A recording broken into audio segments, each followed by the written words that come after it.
CPIM তাদের voter তালিকা প্রকাশ করে দিয়েছে, অর্থাৎ তারা কারা কারা ভোটে দাঁড়াবে প্রার্থী তালিকা। বিজেপি তাদের প্রথম পর্বের ভোটার তালিকা অর্থাৎ প্রার্থী তালিকা প্রকাশ করে দিয়েছে।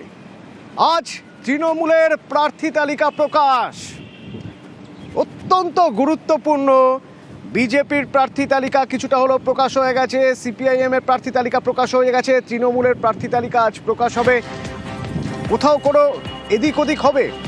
আমার সঙ্গে আবির রয়েছে। আবির, আমরা 2011 থেকে এখনো পর্যন্ত পরপর যে কটা বিধানসভা নির্বাচন দেখেছি, আমরা দেখেছি যে এই প্রার্থী তালিকায় এমন কিছু নাম চলে আসে যে নাম নিয়ে আগে কোনো জল্পনা হয়নি। এটা যেমন একটা দিক, সেরকম কোনো নাম কি এখনো পর্যন্ত উঠে আসছে জানতে চাইবো। আর একটা গুরুত্বপূর্ণ দিক হলো যে বিজেপি প্রার্থী তালিকা আগেই ঘোষণা করে দিয়েছে, তার কোনো রকম কোনো প্রভাব কি তৃণমূলের আজকের এই প্রার্থী তালিকায় পড়বে বলে মনে হয় তোমার?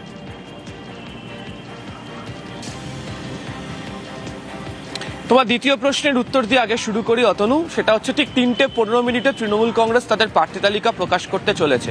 গতকাল তোমার সাথেই যখন দুপুরবেলা এরকমই সময় কথা হচ্ছিল, আমরা বলছিলাম যে সম্ভাবনা রয়েছে আজকে প্রকাশ করার, সম্ভাবনা বা জল্পনা রইল না, কারণ তৃণমূল কংগ্রেসের তরফ থেকে নির্দিষ্টভাবে জানিয়ে দেওয়া হয়েছে বরাবরের মতোই কালীঘাটে মমতা বন্দ্যোপাধ্যায়ের বাসভবন থেকে দুপুর 3:15 বা বিকেল 3:15 এই প্রার্থী তালিকা প্রকাশ হতে চলেছে। এটা ঠিক যে ব্যতিক্রমীভাবে এর আগে দেখতে পাওয়া যেত যে তৃণমূল কংগ্রেস সবার আগে প্রার্থী তালিকা প্রকাশ করে দিত। এমনকি নির্বাচন ঘোষণার হওয়ার ঠিক আগের সময়ের ক্ষেত্রেও আমরা দেখেছিলাম যে 2024-এর যে লোকসভা নির্বাচনে ব্রিগেড থেকে একদম অভিনব কায়দাতে তৃণমূল কংগ্রেস তাদের প্রার্থী তালিকা প্রকাশ করে দেয়।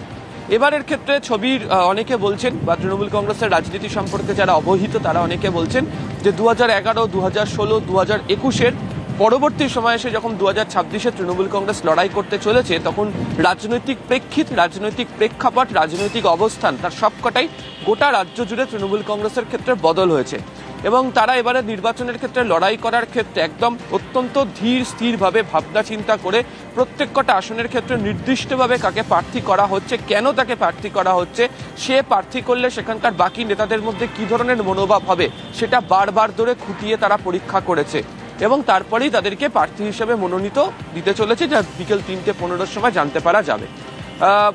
এর সঙ্গে যেটা বলার সেটা হচ্ছে যে তৃণমূল কংগ্রেস এবারের প্রার্থী তালিকাতেও একাধিক নতুন চমক মুখ রাখতে চলেছে এবং তোমাকে এই মুহূর্তে দাঁড়িয়ে অতনু বলে রাখা ভালো, এই মুহূর্তে রাজ্যের একাধিক জায়গাতে, কিছুক্ষণ আগে কলকাতা তৃণমূল ভবনে হয়েছে, ঝাড়গ্রামে চলছে, মুর্শিদাবাদে চলছে, বিষ্ণুপুরে চলছে, এছাড়া আরও কতকগুলি জায়গাতে একাধিক বিশিষ্ট ব্যক্তিদেরকে, ওই স্থানের সামাজিক ক্ষেত্রের বিশিষ্ট ব্যক্তিদের তৃণমূল কংগ্রেস তাদের দলে যোগদান করাচ্ছে।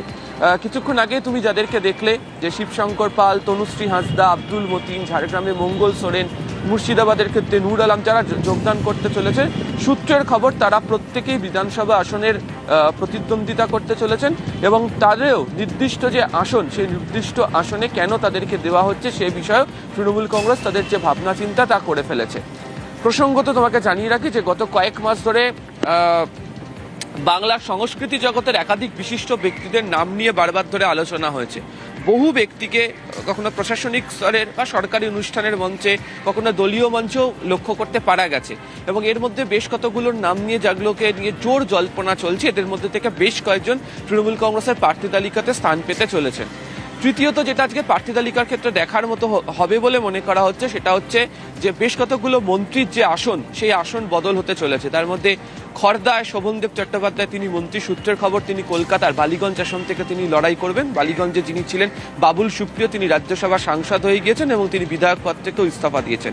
এছাড়া জঙ্গলমহলের 2 আদিবাসী মুখ যারা মন্ত্রী রয়েছেন, সম্ভবত তাদেরও আসন বদল হতে চলেছে।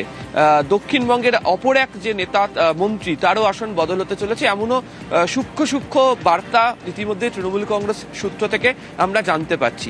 এই যে সাংগঠনিক ক্ষেত্রে যারা গত কয়েক বছর ধরে কাজ করেছেন, যাদের পারফরমেন্স সাংগঠনিক ক্ষেত্রে দলের মধ্যে যথেষ্ট ভালো, বিভিন্ন নির্বাচনের ক্ষেত্রে যারা দলকে বা তৃণমূল কংগ্রেসকে জেতানোর ক্ষেত্রে ভূমিকা নিয়েছেন, এমন কতগুলো নতুন মুখকেও তুলে আনা হচ্ছে যারা এই বিধানসভা নির্বাচনে 2026-এ তৃণমূল কংগ্রেসের প্রতিদ্বন্দ্বিতা করছে।